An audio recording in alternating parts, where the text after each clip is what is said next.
오늘 새벽 전남 장성의 한 요양병원에서 불이 나 21명이 숨졌습니다. 거동이 불편한 노인들의 피해가 컸습니다. 숨진 희생자 대부분은 거동이 불편한 고령 환자들이었습니다. 고령 환자들이 주로 머무는 이런 요양병원에 불이 나면 안타깝게도 대형 참사로 이어지는 경우가 많습니다. 꽉 막힌 통유리 구조에서 창문이 작아 빠져나가기 어려웠고 피난 통로에 쇠창살을 설치한 곳 1층에 방화문이 없어 피해를 키웠다는 지적이 나올 만큼 이 쇠창살 때문에 구조대가 창문으로 바로 안으로 진입하는 게 어려워서 대부분 유독가스 질식 사이였습니다.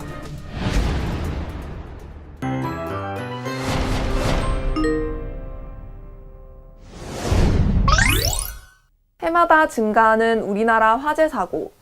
화재의 양상 또한 다양해지고 있는데요. 특히 요양병원의 경우 화재가 발생하면 대형 인명피해로 이어져 심각한 사회 문제가 되고 있습니다. 통계에 따르면 2010년 이후 우리나라 건축물 화재 29만 2,269건 중 사망자는 2,996명인데 반해 요양병원 화재는 총 586건 중 사망자는 77명으로 화재 건수 대비 사망자 비율이 13%에 달하는데요.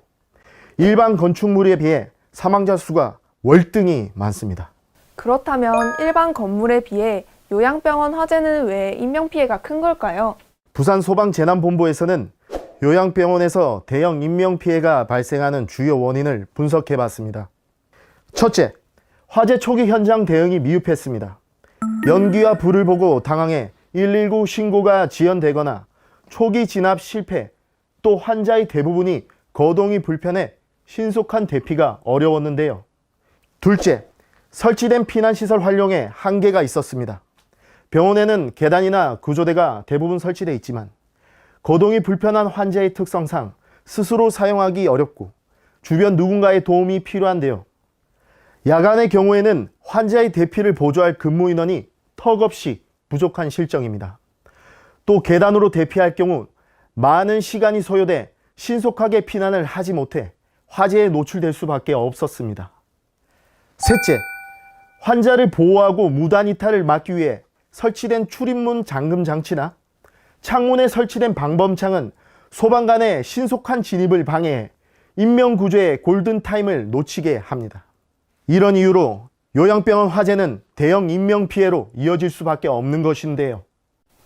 그렇다면 이런 문제를 해결하기 위한 방법이 있을까요? 당연히 있습니다.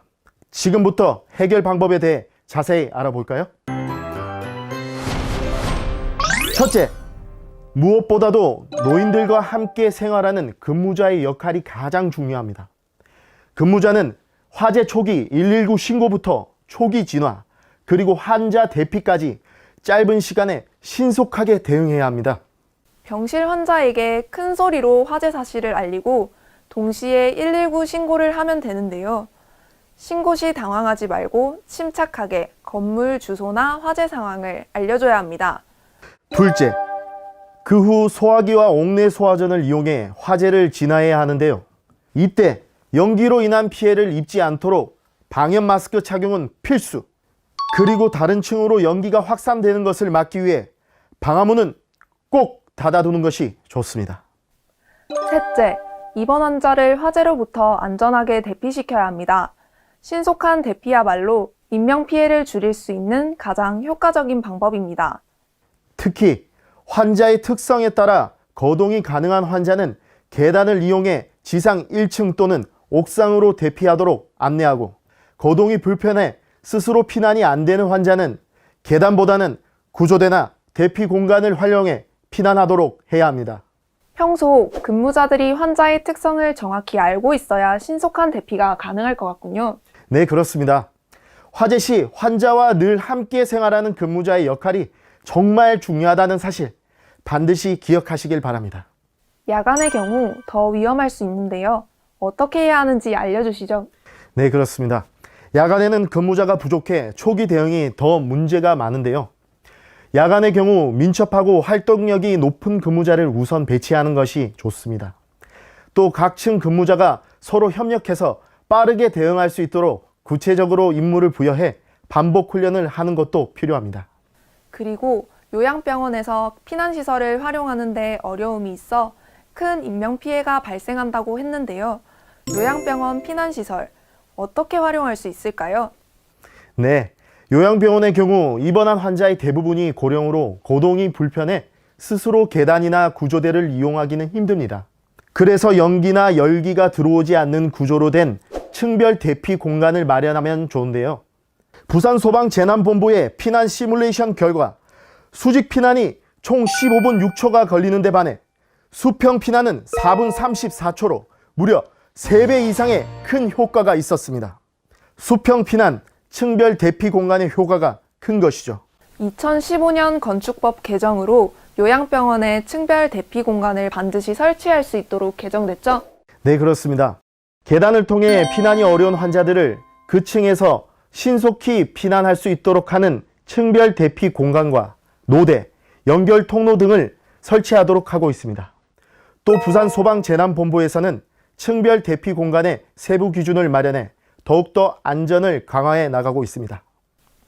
하지만 2015년 이전 기존에 운영해오던 요양병원들은 해당 사항이 없어 큰 인명피해에 그대로 노출될 수밖에 없는 것 같은데요. 해결 방법이 있을까요? 네, 물론 있습니다. 여러 병실 중 한두 병실의 출입문을 방안문으로 교체해 화재가 발생하면 대피 공간으로 활용하는 것입니다. 그런 좋은 방법이 있었군요. 화재로 인한 인명피해를 막기 위해 다시 한번 요양병원 관계자분들의 적극적인 협조 부탁드리겠습니다. 또 요양병원에는 환자 보호를 위해 설치됐으나 구조 골든타임을 놓치게 하는 시설물이 많죠? 네, 그렇습니다.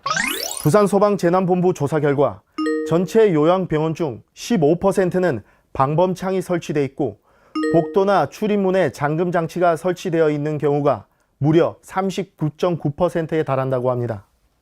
그렇다면 방범창을 제거하는 것만으로도 화재 발생 시 소방관들의 내부 진입에 도움이 될 것 같은데 환자 안전을 생각하면 방범창이나 잠금 장치를 모두 제거할 순 없고 좋은 방법이 없을까요? 당연히 있습니다. 방범창과 복도나 출입문에 설치된 잠금 장치를 소방시설과 연동되게 해서 화재 발생 시 자동으로 열리는 구조로 개선하는 겁니다. 그 외에도 소방관 진입창을 설치하는 등 여러 가지 방법이 있다는 거 기억하시길 바랍니다. 창문에 방범창이 있더라도 자동으로 열린다면 소방관이 건물 내부로 빨리 진입할 수 있겠네요. 꼭 개선하면 좋겠습니다. 매년 증가하는 요양병원 화재로 인한 인명피해, 관계자들의 작은 관심만으로 이제 충분히 예방할 수 있습니다. 관계자의 안전관리 의식 강화, 입원 환자와 요양병원 특성이 반영된 피난 대피 공간을 설치, 그리고 방범창 개선까지 꼭 잊지 마시길 바랍니다. 더불어 근본적인 피해를 막을 수 있는 법 제도도 함께 개선되어야 되겠죠? 그렇습니다.